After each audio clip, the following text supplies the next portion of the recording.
ऐसा तो नहीं है कि जैसे फैसल वावडा साहब समझते हैं कि कुछ पार्टी के लोग ही इमरान खान साहब को गलत मशवरे देकर, गलत गाइड करके चाहते हैं कि वो जेल के अंदर ही रहें इस तरह की सरगर्मियों से और उनको फ़ायदे मिलते रहें? नहीं, मैं नहीं एग्री करता इसके साथ। मैं समझता हूँ कि पीटीआई के अंदर कोई भी ऐसा, इन लीडर्स की जिनकी बात हो रही है, ऐसा बंदा नहीं है जो ये चाहता है कि खान अंदर ही रहे और साड़ियाँ मौजें लगी रहन। ऐसी कोई चीज़ नहीं है। अच्छा। Khan is the leader. Khan को सब ये प्यार करते हैं एंड उसके लिए काम करते हैं। और कोई भी ऐसा नहीं है इसमें कि जो कि आप समझें कि इस्टेब्लिशमेंट का बंदा हो या इन्फिल्ट्रेट किया हो। तो मैं नहीं समझता ऐसी कोई बात है। ये वाडा साहब बहुत सी बातें कर जाते हैं। वो भी एक आप ही no, he is a political activist, propaganda करते हैं वो भी। जैसे ये अब शर्जील मेमन की आपने बात की कि वो कहता है उसके कल तो फ़ोन भी है जी, ये डेला से ऑपरेट हो रहा है। These are all propagandas. Right. वो जी उनसे ये भी मिले आए थे, ये भी मिले आए, वो भी खान साहब की पॉलिसीज़ की तरफ जा जाते हैं। बोलो झूठ की फ़र्क पड़ता है, 10 बारी बोलेंगे तो शायद लोग मान नहीं लें। ये है। अच्छा, वैसे हैरत अंगेज़ बात यह है कि आपने जो तबसरा किया वो यूँ भी सच लगता है कि बावजूद इसके कि रऊफ़ हसन साहब थोड़े से अपॉलोजेटिक थे, एक्सप्लेन कर रहे थे अपनी पोजीशन कि वो देखेंगे कि कंटेंट में ऐसा क्या है, डिलीट कराने की भी कोशिश करेंगे। लेकिन अगर हम पीटीआई ऑफिशियल का पेज देखें तो मुसलसल हमूदुर रहमान कमीशन रिपोर्ट पे जोर दिया जा रहा है, एहतजाज की कॉल्स दी जा रही हैं, कन्वेंशंस का ऐलान किया जा रहा है, ज़ोरों पे आ गया है काम। 9 मई से बड़ा ब्लंडर इसे करार दिया जा रहा है। 9 मई के वाक़यात पे अभी तक क्या हुआ वो भी हमारे सामने है। इस पर क्या होगा वो भी आप हमें बता दें। तब तो ये हुआ था कि लोगों ने खुद को डिस्टेंस कर लिया था, फिर कुछ लोग पार्टी छोड़ गए थे। क्या अभी भी इमरान खान साहब के लोगों को उनसे अलग होना पड़ सकता है, रास्ते अलग करने पड़ सकते हैं? नहीं, इतना प्रेशर नहीं आएगा? ये केस और 9 मई वाला कोई आपस में तल्लक नहीं है। और आपने ये कहा कि उसी किस्म की अहमियत है, नहीं, इस केस की कोई अहमियत नहीं है सर। 1971 कुछ नहीं, कोई अहमियत नहीं है। इल्ज़ाम एक लगा दिया है कि जी, और वो भी इनडायरेक्टली, डायरेक्टली तो नहीं लगाया, इनडायरेक्टली लगाया है कि जी उस वक्त भी एक जर्नैल था और तस्वीर लगाई है साथ। Doesn't matter, this has no consequence in legal. ये केस बनाने की बात है। मगर वो जो 8 मई है ना, दैट वाज एन अटेम्प्ट, 9 मई, that was an attempt to instar rebellion within the armed forces. वो बहुत सीरियस इशू है। अगर उसकी एविडेंस गवर्नमेंट प्रेजेंट करे या एस्टैब्लिशमेंट प्रेजेंट करे कि पीछे साजिश क्या थी और here are the there is proof of this, तो फिर that is a very very serious case. ये जो है कि ये ट्वीट आ गई और उसमें उन्होंने कंपेयर कर दिया। लेकिन पहले SIFC को अटैक किया जाता है, यानी एक सीक्वेंस है ना, बाहर एक आर्टिकल छपवाया जाता है, उसमें नाम लिया जाता है कत्ल के जिम्मेदार आर्मी चीफ होंगे, फिर उसके बाद आर्मी चीफ को SIFC क्रिटिसाइज करना इज नॉट अ क्राइम। अच्छा, परवेज मुशर्रफ साहब के खिलाफ भी तो नून लीग ने एक मुकदमा बना दिया था, उसमें नून लीग ही पूरी फड़क गई थी, खड़क गई। मुकदमा बनाना और बात है, हाँ, इल्ज़ाम लगाना और बात है। ये तो इल्ज़ाम लगा रही है ना। अच्छा, तो इल्ज़ाम से क्या है, यहाँ जो सारा दिन इल्ज़ाम लगते रहते हैं। अच्छा, कुछ नहीं होगा। हाजिर सर्वे साहब, ये सिर्फ उस सिचुएशन में कि इमरान खान कहता है मैं अकाउंट अपना ऑपरेट कर रहा हूँ, फिर ये केस बनाएंगे खान के ऊपर सेडिशन का, और वो अदालतें, मैं प्रिडिक्ट कर रहा हूँ, फेंक देंगी बाहर। वो फेंक देंगी। अच्छा, अदालतें कहेगी नहीं नहीं एक ही गल हुई, ठीक है, हर रोज़ गल्लां होंगी, इससे भी ज़्यादा सीरियस बात है। अच्छा, तो ये इसकी कोई ख़ास अहमियत नहीं है, सिर्फ डिफेंसिव हो गई है पीटीआई, बिकॉज ये पहली दफ़ा उन्होंने इस तरीके से बात की है जिसमें सिर्फ एक आर्मी चीफ की बात नहीं हो रही, एक पूरी फौज एज एन इंस्टीट्यूशन जिसको उस केस के अंदर बड़ी बेइज्जती हुई थी और बदनामी हुई थी, इसको उस तरीके से अगर पेश किया जा रहा है। ठीक ठीक, लेकिन उस वक्त भी तो सिचुएशन यही थी ना कि जब बदनामी हुई थी फौज की और एक जर्नैल की वजह से, ठीक, तो यहाँ सूरत हाल आप तो शायद पैदा भी नहीं हुई थी, और यहाँ तो सूरत हाल ऐसी थी कि फ़ौजी बाहर नहीं निकल सकते थे। तो क्या कोई केसेस हुए, कुछ हुआ कि लोग गालियाँ दे रहे हैं, ये कुछ भी नहीं हुआ। तो बात यह है कि इल्ज़ाम अपनी जगह पे, ठीक है, मगर अगर ये साजिश प्रूव कर देते हैं 9 मई वाली, that's a very very serious attempt to divide and the army and create difficulties. ये उन्होंने कहा जी कि ये के ऊपर अटैक है ये, तो आई डोंट थिंक इसके ऊपर ज़रा ट्विटर अकाउंट जाएगा खान साहब का, अच्छा, कुछ अरसे के लिए, इससे ज़्यादा कुछ नहीं होगा। अच्छा, खान साहब नहीं मानेंगे कि मैंने किया है। अच्छा, वो नहीं मानेंगे। यानी FIA टीम आपको लगता है एक बार वापस आई है, 2 बार वापस, ज़्यादा से ज़्यादा 3 बार आएगी? कोई टाइम स्पैन दिया जाएगा FIA टीम को कि आप काम करें, या इसका दायरा और भी फैल सकता है कि अरेस्ट वगैरह हो, क्रैकडाउन्स किए जाएं, जैसे 9 मई किसको के arrest बाद हुए? करेंगे? जैसे डिजिटल सोशल मीडिया टीम्स होती हैं, मुख्तलिफ जगहों पर लोकेटेड होती हैं, व्लॉगर्स होते हैं जो इस पे। मगर ये तो स्पेसिफिक केस है ना, ये कोई जनरल केस तो नहीं है ना, वो तो क्रैकडाउन वैसे ही हो रहा है व्लॉगर्स के ऊपर। अभी कहा नहीं इंफॉर्मेशन कमांडर्स ने जी। कि ये डिजिटल दहशतगर्दी डकैती जो है। हो रही है, डिजिटल टेररिज्म जो हो रही जी। है, वो तो करेंगे ना। और ये तो एक केस है ना, ठीक है। आर्मी चीफ के खिलाफ तो पता नहीं कितनी वीडियोस इन्होंने बनाई हुई हैं।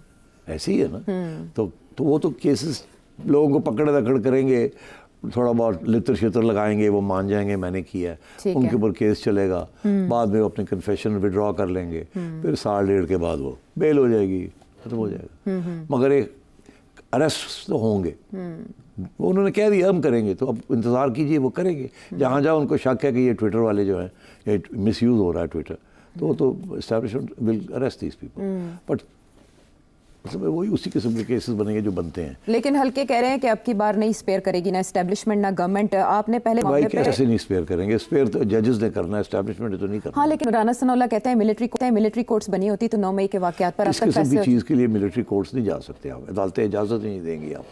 ये military courts is for a direct attack on the military. वहाँ और भी इश्यूज हैं कि क्या सिविलियंस अगर करें तो वो उनको वहाँ ले जाया जा सकता है या नहीं ले जाया जा सकता। आर्मी एक्ट के अंदर अमेंडमेंट्स भी हुई हैं, मगर अभी भी ये मामला ग्रे जोन में है। तो अभी भी आपने देखा जो इश्यूज हैं, जिन लोगों को May 9 केसेस के अंदर, जिन लोगों को ट्रायल चल रहे हैं, कुछ कंक्लूड हो गए, मगर अदालत ने कहा कि आपने अभी सज़ा नहीं देनी जब तक फैसला सुप्रीम कोर्ट का नहीं होगा मिलिट्री कोर्ट्स के बारे में। तो इसलिए मैं समझता हूँ कि जिन लोगों को ये गिरफ्तार करेंगे अंडर वेरियस एक्ट्स, पीका का एक्ट है या ये डिजिटल जो भी पंजाब वालों ने निकाला है, हाँ, तो इसी के तहत इन लोगों को पकड़ के ले जाएंगे। ठीक है। इन लोगों को जेलों में रखेंगे। फिर ये बेलों के लिए अप्लाई करेंगे, फिर वो बेल कभी हो जाएगी कभी नहीं होगी, कुछ एविडेंस दिखाएंगे, ये करेंगे वो करेंगे, सज़ा हो जाएगी, लोकल वो चलेगा काम। ये कोई it's just a measure to clamp down. हाँ, इसके मैं समझता हूँ कि इससे ये जो ट्विटर वाली जो गेम है ना, ये सोशल मीडिया की, ये इसको रोकना बड़ा मुश्किल, बहुत मुश्किल है। लेकिन नर्व्स टेस्ट हो रहे हैं। आपको पता ही चल गया है कि इसका जो बेस है वो आउटसाइड पाकिस्तान है। यहाँ तो रीट्वीट वाले बैठे हुए हैं। हाँ, बाकी तो डर गए ना, या उठाए गए हैं या भाग गए हैं, उनको पता पकड़े जाएंगे। तो जो बाहर बैठे हुए हैं वो बहुत बैठे हुए हैं बाहर, वहाँ से ये सब कुछ हो रहा है और वहाँ से पकड़ दकड़ करनी मुश्किल है। तो इसका कंट्रोल कैसे आएगा, वो अपनी जगह पर अहम है। लेकिन बानी पीटीआई तो ऑलरेडी जेल में है। अब जो बाहर बैठे हुए हैं वो ज़्यादा से ज़्यादा क्या कर सकते हैं कि वो अपना फासला करें, इससे मजम्मत करें इस ट्वीट की। या एक राय ये भी आ रही है कि सारी जो क़यादत है, आपने कहा ना कि वो अपनी लीडरी चमका रहा है, कोई अपनी लीडरी, तो केपी चैप्टर के हवाले कर दिए जाएं पाकिस्तान तहरीक इंसाफ के मामलात। एक राय ये भी सामने आ रही है, ऐसे हो सकता है इससे कूलिंग हो जाएगी? नहीं, मैं नहीं समझता होगी। दो बातें कहूँगा। आपने कहा कि सारे अपने आप को इससे दूर करने की कोशिश कर रहे हैं, उसका मतलब एक ही है कि एक कंसेंसस हो गया पार्टी में कि हमने नहीं मानना कि खान साहब ने ये किया है। ओके, ये इस बात की अलामत। आपको याद है DGISPR की प्रेस कॉन्फ्रेंस के बाद तो बहुत सख्त तनकीद पाकिस्तान तहरीक इंसाफ के रहनुमाओं ने की और कोई नहीं रुका, कोई नहीं टला, लेकिन इसके बाद सभी पीछे हट गए। सॉरी करके सब पीछे हट गए। उससे सिर्फ एक ही बात है कि ये तस्लीम नहीं करेंगे कि ये खान साहब ने खुद किया है। ठीक है, ठीक। और इन्होंने ऑलरेडी रऊफ ने तो किसी के खाते में डाल दिया। जी, जिब्रान इलियास नामी शख्स। तो अब वो Jibran neither here nor there, इसका तो जो या तो ये जिब्रान के ऊपर करेंगे, तो एविडेंस ये है कि रऊफ ने कहा है, तो वो आगे से जवाब आएगा कि वो जैन ने कह दिया, नहीं ऐसी बात ही नहीं है। तो ये भी फिर बात जो है ना, ये ज़्यादा दूर नहीं जाती। ठीक। मगर ये है कि अगर पार्टी ये कह रही है और खान साहब चुप हैं कि ये खान साहब ने नहीं किया, तो फिर ये वही होगा और इवेंचुअली ट्विटर अकाउंट जो है, गवर्नमेंट ट्विटर को कहेगी ये सिचुएशन है तो इसको बंद करें। लेकिन इस ट्विटर ऑफेंसिव से मिला क्या? किसको? पाकिस्तान तहरीक इंसाफ को क्या मिला? आप कह रहे हैं ना कि इसका ज़्यादा से ज़्यादा कुछ भी नहीं। पाकिस्तान तहरीक इंसाफ का जो मकसद है वो वही है, इंतशार फैलाना, कि एक फ़ौज के अंदर करानी। ये सीधी सी बात है, इसमें अब कुछ छुपी हुई बात नहीं है। और वो टारगेट कर रहे हैं चीफ को। अब उसी तरीके से चीफ को टारगेट कर रहे हैं जिस तरीके से ये जो महमूद रहमान को लिंक किया याया के साथ, तो ये this is an attempt to undermine the army chief. And ये भी एक इनडायरेक्ट अटेम्प्ट है कि उसको keep targeting him until until what? Until क्या देर वही तो प्रॉब्लम तो वही है ना आयशा, अंटिल क्या, until he is overthrown by his colleagues. लेकिन ऐसा है कि रेड लाइंस जो हैं वो जैसे कहते हैं ना, दुश्मन जब कोई गलती कर रहा हो तो उसे नहीं रोकते, ऐसे लग रहा है जैसे बार बार गलतियों का मौका दिया जा रहा है। नहीं, गलतियों का मौका कोई नहीं देता। ये भी फजूल किस्म की कंस्पिरेसी थ्योरीज हैं। पता नहीं क्या पढ़ती हो तुम आजकल। मैं पढ़ती नहीं, मैं सुनती और देखती हूँ। पढ़ती तो हाँ, वो भी नहीं, अपनी पढ़ना जगह भी पर चाहिए और ये propaganda। सवाल भी पूछने चाहिए, बिल्कुल ठीक है। बात ये है कि कोई नहीं चाहेगा कि ये चीज़ चले। ये वाली थ्योरी ना ढील दिओ ढील दिओ, हाँ। यार कितनी ढील ਦਿੱਤੀ ਤੁਸੀਂ ਹੁਣ ਤੱਕ ਤੁਸੀਂ ਕਰਤੇ ਕੁਝ ਹਰ ਗੱਲ ਕਰ ਜਾਂਦਾ ਹੈ, ਉਹਨੂੰ ਇੱਕ ਜਗ੍ਹਾ ਤੇ ਵੀ ਉਹਨੂੰ ਨਹੀਂ ਠਾਪਾ ਪੈਂਦੀ ਹੈ। ਇਹੀ ਗੱਲ ਨਾ। ਤੇ ਇਸ ਵਾਸਤੇ ਕੋਈ ਢਿੱਲ ਨਹੀਂ, ਉਹ ਤਾਂ ਚਾਹੁੰਦੇ ਨੇ ਇਹਨੂੰ, मगर वो हो नहीं रहा। अच्छा, वो तो कहते हैं मुंह की बंद करना और बड़ा कोई बंद करो, मगर वो नहीं हो रहा ना, मसला ही है। और so they are not successful. Successful is Khan and his team. तो अब ये है कि ये चलेगा ऐसे ही। अब दूसरी बात जो आपने कही कि जी क्या अब केपी चैप्टर गंडापुर को ऑल इन ऑल बना दिया जाएगा, no. Khan can not tolerate any other leader, ना वो बनने देगा किसी और को लीडर इन द पार्टी। वो हमेशा खुद ही पार्टी का लीडर रहेगा। वो जितनी लिफ्ट उसने करानी थी गंडापुर को वो करा दी है। अच्छा। और इसीलिए उसने मल्टीपल सेंटर्स ऑफ पावर रखे हुए। अच्छा। एक को लीडर ऑफ द ऑपोजिशन बना दिया है, एक को स्पोक्समैन बना दिया है, ठीक, एंड सो ऑन। तो इसे मैं गिनता हूँ 4-5, और अभी तो कुरैशी साहब की तो बात ही नहीं हुई जी, जो कि जेल 9 महीने काट चुके हैं, और वो तो नंबर 2 है, तो वो हैं। अगर कोई लीडर बनना है किसी ने कॉन्स्टिट्यूशनली इन द पीटीआई, तो वो तो कुरैशी साहब है, तो वो तो अभी उनकी तो बात ही नहीं हो रही। हाँ। तो आप गंडापुर पे आ गई हैं, बातें कर रही हैं। अच्छा। अब बात ये है गंडापुर को थोड़ा सा लिमिटेड रोल है, वो गरजने का रोल है और केपी को चलाने का रोल है। खान साहब ने उनको 2 एजेंडे दिए हैं।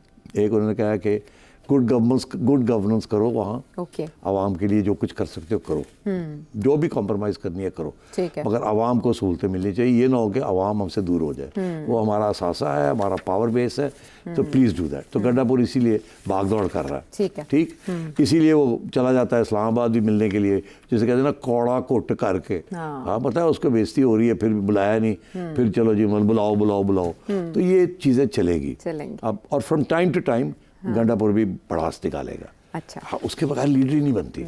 लीडर नहीं बनती by cooperating with the army और विद द SIFC और विद द प्राइम मिनिस्टर और विद मोहसिन नकवी। लीडरी उससे नहीं बनती। लीडरी बनती है डिलीवरी के साथ और गरजने के साथ। चलें, ठीक है, इस किस्म की सिचुएशन है। चलें, ठीक है। लेकिन ऐसे में अभी सारे कोशिश करें कि फायर फाइटिंग करें, और इसमें ख्वाजा आसिफ का भी एक मशवरा आया कि कशीदगी अगर कम करनी है तो बानी PTI इमरान खान को मुंह बंद रखना चाहिए। ये भी बहुत बड़ा सवाल है कि वो अब इसके बाद क्या करेंगे जब मामलात इस नहज पे पहुंच चुके हैं।